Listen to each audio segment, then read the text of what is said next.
ಮೈಸೂರಿನ ರಸ್ತೆಗೆ ಸಿದ್ದರಾಮಯ್ಯ ಅವರ ಹೆಸರಿಡುವುದಕ್ಕೆ ವಿರೋಧ ವ್ಯಕ್ತ ಆಗ್ತಾ ಇದೆ. ಜೊತೆಗೆ ಆ ರಸ್ತೆಗೆ ಪ್ರಿನ್ಸೆಸ್ ರಸ್ತೆ ಎನ್ನುವಂತಹ ಹೆಸರಿತ್ತು ಎನ್ನುವುದರ ಬಗ್ಗೆ ದಾಖಲೆಯನ್ನ ಕೂಡ ಸ್ನೇಹಮಯಿ ಕೃಷ್ಣ ಅವರು ಸಂಗ್ರಹಿಸಿದ್ದಾರೆ. ಪಾಲಿಕೆ ಆಯುಕ್ತರಿಗೆ ಆ ದಾಖಲೆಯನ್ನ ನೀಡೋ ನಿರ್ಧಾರ ಮಾಡಿದ್ದಾರೆ ಸ್ನೇಹಮಯಿ ಕೃಷ್ಣ. ಸ್ನೇಹಮಯಿ ಕೃಷ್ಣ ಅವರಿಗೆ ಪ್ರೊಫೆಸರ್ ನಂಜರಾಜ್ ಅರಸ್ ಅವರು ಸಾಥ್ ಕೊಡ್ತಿದ್ದಾರೆ. ಆ ರಸ್ತೆಗೆ ಪ್ರಿನ್ಸೆಸ್ ರಸ್ತೆ ಎನ್ನುವಂತಹ ಹೆಸರಿತ್ತು ಅನ್ನೋದಕ್ಕೆ ಸಂಬಂಧಪಟ್ಟಂತಹ ದಾಖಲೆಗಳನ್ನ ನೀಡೋದಕ್ಕೆ ಈಗ ಸ್ನೇಹಮಯಿ ಕೃಷ್ಣ ಅವರು ಮುಂದಾಗ್ತಾ ಇರುವಂಥದ್ದು. ತಾವು ಸಂಗ್ರಹಿಸಿದಂತಹ ದಾಖಲೆಯನ್ನ ಪಾಲಿಕೆ ಆಯುಕ್ತರಿಗೆ ನೀಡೋದಕ್ಕೆ ಮುಂದಾಗಿದ್ದಾರೆ. ಅವರಿಗೆ ಪ್ರೊಫೆಸರ್ ನಂಜರಾಜ್ ಅರಸ್ ಅವರ ಸಾಥ್ ಸಿಗ್ತಾ ಇದೆ. ಭಾರಿ ವಿವಾದಕ್ಕೆ ಕಾರಣ ಆಗಿದೆ ಈ ಬೆಳವಣಿಗೆ. ಸಿದ್ದರಾಮಯ್ಯನವರ ಹೆಸರಿಡೋದಕ್ಕೆ ಬಿಜೆಪಿ ನಾಯಕರುಗಳು ಬಹಳ ವ್ಯಾಪಕ ವಿರೋಧ ಕೂಡ ವ್ಯಕ್ತಪಡಿಸಿದ್ರು. ಜೊತೆಗೆ ಆ ರಸ್ತೆಗೆ ಮೊದಲೇ ಪ್ರಿನ್ಸೆಸ್ ರಸ್ತೆ ಅಂತ ಹೆಸರಿರುವಾಗ ಯಾಕೆ ಬದಲಾಯಿಸಬೇಕು ಅನ್ನುವಂಥ ಮಾತುಗಳು ಕೇಳಿಬಂತು. ಈಗ ಅದಕ್ಕೇನು ದಾಖಲೆ ಇದೆಯಾ ಅನ್ನುವಂಥ ಪ್ರಶ್ನೆಗಳನ್ನು ಕಾಂಗ್ರೆಸ್ ಕೇಳ್ತಾ ಇತ್ತು. ಈಗ ಆ ದಾಖಲೆ ಸಮೇತ ಪಾಲಿಕೆಗೆ ನೀಡೋದಕ್ಕೆ ಸ್ನೇಹಮಯಿ ಕೃಷ್ಣ ಅವರು ಮುಂದಾಗಿದ್ದು ಅವರಿಗೆ ಪ್ರೊಫೆಸರ್ ನಂಜರಾಜ್ ಅರಸ್ ಅವರ ಸಾಥ್ ಕೂಡ ಸಿಗ್ತಾ ಇದೆ. ಏನು ದಾಖಲೆ ಇದೆ ಹಾಗಿದ್ರೆ? ಈ ಮೊದಲು ಪ್ರಿನ್ಸೆಸ್ ರಸ್ತೆ ಅಂತಲೇ ಅದಕ್ಕೆ ಹೆಸರಿರುವಂಥದ್ದು ಅನ್ನೋದಕ್ಕೆ ಸಂಬಂಧಪಟ್ಟಂತಹ ಹಲವು ದಾಖಲೆಗಳು, ಹಲವು ನಿವಾಸಗಳಿಗೆ ಇರುವಂತಹ ಬೋರ್ಡ್ಗಳಲ್ಲೂ ಕೂಡ ದಾಖಲೆಗಳಿದೆ. ಅದನ್ನ ಜೊತೆಗೆ ಇರುವ ದಾಖಲೆಗಳನ್ನ ಈಗ ಪಾಲಿಕೆಗೆ ನೀಡೋದಕ್ಕೆ ಸ್ನೇಹಮಯಿ ಕೃಷ್ಣ ಮುಂದಾಗ್ತಾ ಇದ್ದಾರೆ. ಖುದ್ದು ಬಿಜೆಪಿಯ ಮಾಜಿ ಸಂಸದ ಪ್ರತಾಪ್ ಸಿಂಹ ಅವರು ಕೂಡ ಸಿದ್ದರಾಮಯ್ಯ ಹೆಸರಿಟ್ಟರೆ ತಪ್ಪೇನು ಅನ್ನುವಂಥ ಹೇಳಿಕೆಯನ್ನು ಮೊದಲಿಗೆ ಕೊಟ್ಟಿದ್ರು. ಆದರೆ ನಂತರ ಪ್ರಿನ್ಸೆಸ್ ರಸ್ತೆ ಅನ್ನುವಂಥ ಹೆಸರಿತ್ತು ಅನ್ನೋ ಮಾಹಿತಿ ಗೊತ್ತಾಗ್ತಾ ಇದ್ದಂತೆ ಯೂಟರ್ನ್ ಹೊಡೆದಿದ್ರು. ಈಗ ಇದೆಲ್ಲ ಬೆಳವಣಿಗೆ ಬೆನ್ನಲ್ಲೇ ಅದಕ್ಕೆ ಸಂಬಂಧಪಟ್ಟಂತಹ ದಾಖಲೆಗಳನ್ನು ಕೊಡೋದಕ್ಕೆ ಸ್ನೇಹಮಯಿ ಕೃಷ್ಣ ಅವರು ಮುಂದಾಗಿದ್ದಾರೆ. ಈ ಮೈಸೂರು ರಸ್ತೆಗೆ ಸಿಎಂ ಹೆಸರಿಡುವ ವಿಚಾರಕ್ಕೆ ಭಾರಿ ಜಟಾಪಟಿ ಆಗ್ತಾ ಇದೆ.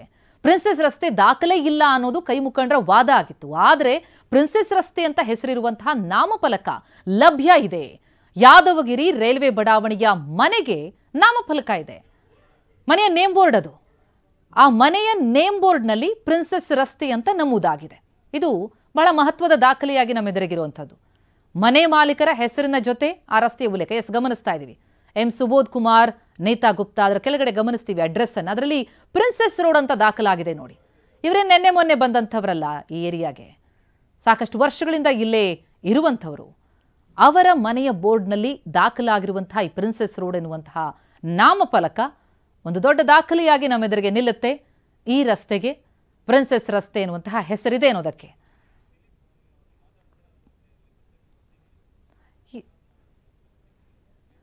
ಈ ಬಗ್ಗೆ ಇನ್ನಷ್ಟು ಮಾಹಿತಿಯನ್ನ ಕೊಡ್ತಾರೆ ನಮ್ಮ ಪ್ರತಿನಿಧಿ ದಿಲೀಪ್ ಅವರು. ಅಲ್ಲಿಂದ ಪ್ರತ್ಯಕ್ಷ ವರದಿ ಕೊಟ್ಟಿದ್ದಾರೆ. ಆ ನಿವಾಸದ ಮಾಲೀಕರನ್ನ ಕೂಡ ಮಾತನಾಡಿಸಿದ್ದಾರೆ.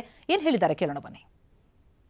ಈ ಹಿಂದೆ ಪ್ರಿನ್ಸೆಸ್ ರಸ್ತೆ ಇತ್ತು ಅನ್ನುವಂಥದ್ದು ಕೆಲವರ ವಾದ ಆಗಿದ್ರೆ, ಕೆಲವರು ಇಲ್ಲ ಈಗ ಸಿದ್ದರಾಮಯ್ಯನವರ ಹೆಸರಿಡಬೇಕು ಅನ್ನುವಂಥದ್ದು ಕೆಲವರ ವಾದ ಆಗಿರುವಂಥದ್ದು. ಆದರೆ ಈ ರಸ್ತೆಗೆ ಹೆಸರೇ ಇರಲಿಲ್ಲ ಪ್ರಿನ್ಸೆಸ್ ಅನ್ನುವಂಥದ್ದು ಕೆಲವರ ವಾದ ಆಗಿತ್ತು. ಆದರೆ ಈ ಒಂದು ರಸ್ತೆಯಲ್ಲಿ ಕೆಲವು ಮನೆಗಳಲ್ಲಿ ಈ ಒಂದು ಪ್ರಿನ್ಸೆಸ್ ರಸ್ತೆ ಅನ್ನುವಂಥದ್ದು ಹೆಸರಿದೆ ಅನ್ನೋದು ಇದಕ್ಕೆ ಸಾಕಷ್ಟು ಸಾಕ್ಷಿಗಳು ಸಿಗ್ತಾ ಇತ್ತು. ಹಿಂದೆಯಿಂದನೂ ಕೂಡ ಪ್ರಿನ್ಸೆಸ್ ರೋಡ್ ಅಂತ ಕರಿತಾ ಇತ್ತು ಅನ್ನುವಂಥದ್ದಕ್ಕೆ ಇದು ದೊಡ್ಡ ಸಾಕ್ಷಿಯಾಗಿದೆ. ಈ ಬಗ್ಗೆ ಮಾತನಾಡಲಿಕ್ಕೆ ನಮ್ಮ ಜೊತೆ ಈ ಒಂದು ಮನೆಯ ಮಾಲೀಕರಿದ್ದಾರೆ, ಅವ್ರನ್ನೇ ಮಾತಾಡಿಸ್ತಾ ಹೋಗ್ತೇನೆ. ಅವರು ಈ ಬಗ್ಗೆ ಮಾತಾಡಲಿಕ್ಕೆ ನಮ್ಮ ಜೊತೆ ಇದ್ದಾರೆ. ಮೇಡಮ್, ಸಾಕಷ್ಟು ವಿವಾದ ಆಗ್ತಾ ಇದೆ ಈ ಒಂದು ವಿಚಾರ. ಇದು ಗೊತ್ತಿದೆಯಾ ನಿಮಗೆ? ಈ ರಸ್ತೆಗೆ ಹೆಸರೇ ಇರಲಿಲ್ಲ, ಪ್ರಿನ್ಸೆಸ್ ಅನ್ನುವಂಥದ್ದು ಹೆಸರೇ ಇಲ್ಲ ಅಂತ. ನಿಮ್ಮ ಮನೆಗೆ ಹೆಸರಿದೆ, ಕೇಳಿ ಬಂದಿದೆ. ಹೊಸದಾಗಿ ನ್ಯೂಸಲ್ಲಿ ಎಲ್ಲ ಕಡೆ ನೋಡ್ತಾ ಇದ್ದೀನಿ. ಒಬ್ಬರು ಹಿಸ್ಟಾರಿಯನ್ ಇದ್ದಾರೆ ಮೈಸೂರಲ್ಲಿ, ಅವ್ರ ಹೆಸರು ಜ್ಞಾಪಕ ಬರ್ತಾ ಇಲ್ಲ ನನಗೆ. ಅವ್ರು ಫುಲ್ ಎಕ್ಸ್ಪ್ಲೇನ್ ಮಾಡಿದ್ದಾರೆ ಯಾಕೆ ಈ ರಸ್ತೆಗೆ ಪ್ರಿನ್ಸೆಸ್ ರಸ್ತೆ ಅಂತ ಯಾಕೆ ಬಂದಿತ್ತು ಹೆಸರು. ನಮಗೂ ಗೊತ್ತಿರಲಿಲ್ಲ. ಅವ್ರ ಸ್ಟೋರಿ ಕೇಳಾದ್ಮೇಲೆ ಈ ಒಡೆಯರ್ಗಳು ಇದ್ದಾಗ ಈ ರೋಡಲ್ಲಿ ಅವರು ಪ್ರಾಮಿನೆಂಟ್ ಆಗಿರುವ ತುಂಬ ಫೆಸಿಲಿಟೀಸ್ನ ಕಟ್ಟಿದ್ದಾರೆ. ಓಕೆ, ಈ ಫಸ್ಟು ಸ್ಟಾರ್ಟ್ ಆಗೋದು ರೈಲ್ವೆ ಸ್ಟೇಷನ್ ಆದಮೇಲೆ ರೈಲ್ವೆ ಮ್ಯೂಸಿಯಂ ಬರುತ್ತೆ, C F T R I ಆದಮೇಲೆ ಇಲ್ಲಿ ಆಕಾಶವಾಣಿಯಿಂದ ಇಲ್ಲಿ ಮುಂದೆ ಬಂದ ಕೂಡಲೇ ಈಗ ಇಲ್ಲಿ ದೇವಸ್ಥಾನ ಇದೆ. ಮುಂದಕ್ಕೆ ಹೋಗ್ತಾ ಇದ್ದರೆ ನೀವು ಅಲ್ಲಿ ಸ್ಯಾನಿಟೋರಿಯಂ ಕಟ್ಟಿರೋದು ಯಾರು? ಒಡೆಯರ್ ಟೈಮಲ್ಲಿ PK ಸ್ಯಾನಿಟೋರಿಯಂ. ಅದು PK ಸ್ಯಾನಿಟೋರಿಯಂ ಒಡೆಯರ್ಗಳ ಹೆಸರು. ನೀವು ಯಾವಾಗಿಂದ ಈ ಮನೇಲಿ ಇದ್ದೀರಾ ಮೇಡಮ್? ಯಾವ ಡಾಕ್ಯುಮೆಂಟ್ ಏನೆಲ್ಲ ಇದೆ ನಿಮ್ಮ ಹತ್ರ? ಡಾಕ್ಯುಮೆಂಟ್ಸ್ ಅಂದರೆ ಗೌರ್ಮೆಂಟ್ ಡಾಕ್ಯುಮೆಂಟ್ಸ್ ಫಸ್ಟ್ ಮಾತಾಡೋಣ. Okay, government bank, SBI, SBM. ಈ ಯಾದವಗಿರಿಯಲ್ಲಿ SBM ಬ್ಯಾಂಕ್ ಇದೆ. ಮುಂಚೆ ಅಲ್ಲೆಲ್ಲ ಬ್ಯಾಂಕ್ ಮಾಡ್ತಾ ಇದ್ವಿ ನಾವು. ಅದು passport, Aadhaar card, PAN card, driving licence ಎಲ್ಲ ಗೌರ್ಮೆಂಟ್ ಡಾಕ್ಯುಮೆಂಟ್ಗಳಲ್ಲಿ ಪ್ರಿನ್ಸೆಸ್ ರಸ್ತೆ ಅಂತ ಹೆಸರಿರೋದು. 2627/1 princess road, opposite railway hospital. ಅಲ್ಲಿ ಹಿಂದೆ ಇರೋದು ರೈಲ್ವೆ ಹಾಸ್ಪಿಟಲ್, ನಾವು ನಿಂತಿರುವ ಕಡೆಯಿಂದ. ಬೇರೆ ಅಡ್ರೆಸ್ ಅಂತೂ ಆಗೋಕ್ಕಾಗಲ್ಲ. ಇದು ರೈಲ್ವೆ ಹಾಸ್ಪಿಟಲ್ ಇದು ಒಂದೇ ಇರೋದು. ನಿಮ್ಮ ಮನೆ ಡಾಕ್ಯುಮೆಂಟು ಎಲ್ಲ ಪತ್ರಗಳೆಲ್ಲ ಅದರಲ್ಲೆಲ್ಲವೂ ಕೂಡ ಪ್ರಿನ್ಸೆಸ್ ರಸ್ತೆ ಅಂತಲೇ ಇದೆಯಾ? ಹೌದು. ಅಂದರೆ ಎಷ್ಟು ವರ್ಷದಿಂದ ಗೊತ್ತಿದೆ ನಿಮಗೆ? ನಾವು ಈ ಮನೆಗೆ ಬಂದಿರೋದು ರಫ್ಲಿ ಅರೌಂಡ್ 45 ಇಯರ್ಸ್ ಹಿಂದೆಯಿಂದ. ಆವಾಗಲಿಂದ ನಾವು ಎಲ್ಲ ಲೆಟರ್ಸ್ ನಾವು ಪೋಸ್ಟ್ ಮಾಡ್ತಾ ಇರೋದು. ಮುಂಚೆ ಫೋನ್ಗಳಿರ್ತಾ ಇರಲಿಲ್ಲ ಅಷ್ಟು ಮಾತಾಡೋಕ್ಕೆ, ಫೋನು, ಫೇಸ್ ಟೈಮ್ ಕಾಲು, ಇಂಟರ್ನೆಟ್ ಏನೂ ಇರಲಿಲ್ಲ. ಎಲ್ಲ ಕಮ್ಯುನಿಕೇಷನ್ ಪತ್ರಗಳ ಮುಖಾಂತರನೇ ಆಗ್ತಾಯಿತ್ತು. ಆ ಎಲ್ಲ ಲೆಟರ್ಗಳು ನಾವು ಇದೇ ನಮಗೆ ಅಡ್ರೆಸ್ಗೆ ಬರ್ತಾ ಇದೆ.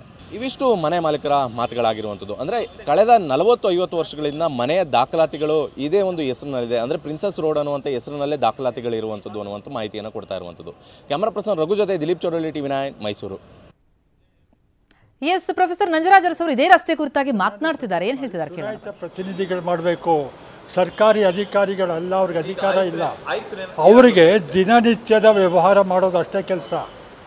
ಈಗ ಆಯುಕ್ತರು ಏನಂತ ಹೇಳಿದ್ರು ಸರ್? ಆಯುಕ್ತರಿಗೆ ನಾವು ಕೊಟ್ಟಿದ್ದೀವಿ, ಅವ್ರು ಮತ್ತೆ ಅವರು 30 ದಿನ ಟೈಮ್ ಕೊಟ್ಟಿರಲ್ಲಪ್ಪ ಆಕ್ಷೇಪಣೆಗಳಿಗೆ. ಅದು ಮುಗಿದ ಮೇಲೆ ಆ ಜಿಲ್ಲಾಧಿಕಾರಿ ಅವರೆಲ್ಲ ಕೂತ್ಕೊಂಡು ಮಾತಾಡಬೇಕು. ಅವ್ರೇನಾರು ಮಾಡ್ಕೊಳ್ಳಿ, ನಾವು ಪೂರ್ವ ಎಚ್ಚರಿಕೆಯಿಂದ ವಹಿಸಿ ಇನ್ನು 3-4 ದಿವಸದಲ್ಲಿ ಸಿದ್ದರಾಮಯ್ಯ ಮಾತಾಡಿದ ನಂತರ ನ್ಯಾಯಾಲಯಕ್ಕೆ ಹೋಗೋದಕ್ಕೂ ನಾನು ತಯಾರಿದ್ದೀನಿ. ಕಾರಣ ಒಂದೇ ಹೇಳ್ತೀನಿ, 1999ರಲ್ಲಿ ಕೋರ್ಟ್ ಮುಂದಿನ ವಾಣಿ ವಿಲಾಸ ರಸ್ತೆಯನ್ನು ಸಿದ್ದರಾಮಯ್ಯ ಡಬಲ್ ರೋಡ್ ಅಂತ ಚೇಂಜ್ ಮಾಡೋದಕ್ಕೆ ಅವತ್ತಿದ್ದ ಟ್ರಸ್ಟ್ ಬೋರ್ಡಿನ ಅಧ್ಯಕ್ಷರುಗಳು, ಮೆಂಬರ್ಗಳು ಹೊರಟಿದ್ರು. ನಾನು ಕೇಸ್ ಹಾಕಿ ಅದನ್ನು ತಪ್ಪಿಸಿ ವಾಣಿ ವಿಲಾಸ ರಸ್ತೆ ಅಂತ ಇಳಿಸ್ದೆ. ಅವ್ರು MG ರೋಡ್ ಮಾಡೋಕ್ಕೆ, ಸಿದ್ದರಾಮಯ್ಯ ಬೇಡ ಅಂದಮೇಲೆ MG ರೋಡ್ ಮಾಡೋಕ್ಕೆ ಹೋಗಿದ್ರು ಗಾಂಧಿ ನೇತಾಕಕ್ಕೆ. ಅದನ್ನೇ ಸಿದ್ದರಾಮಯ್ಯ ಹೇಳಿ ಈಗಲೂ ಅದೇನೇ ಆಗೋದು. ಈಗಲೂ ಅದೇ ಆಗೋದು. ಇವರು ಹೆಸರು ಬದಲಾಯಿಸಕ್ಕೆ ಹೋದರೆ ಈಗ ಸಿದ್ದರಾಮಯ್ಯ ಅವರು ತಮಗೆ ಆಪ್ತರಿದ್ದಾರೆ, ಸಾಕಷ್ಟು ಬಾರಿ ಅವ್ರನ್ನ ಭೇಟಿ ಮಾಡಿಯೂ ಮಾತನಾಡಿದಿರಾ. ಈ ವಿಚಾರವಾಗಿ ಅವ್ರನ್ನ ಭೇಟಿ ಮಾಡ್ತೀರಾ? ಯಾರನ್ನ? ಸಿದ್ದರಾಮಯ್ಯ ಭೇಟಿ ಮಾಡಿ ಅವ್ರಿಗೆ ನೆನ್ನೆ ದಿನ ಮಾದೇವಪ್ಪನಿಗೆ ಫೋನ್ ಮಾಡಿದೆ, ಅಂದರೆ ಸಾಯಂಕಾಲ. ಇವತ್ತು ಸಂಜೆ ಅವರು ಟಿ ನರಸೀಪುರಕ್ಕೆ ಹೋಗ್ತಾರೆ, 2 ದಿನ ಅಲ್ಲಿರ್ತಾರೆ. 5ನೇ ತಾರೀಕು ಸಾಯಂಕಾಲ ಬರ್ತೀನಿ ಅಂದರು.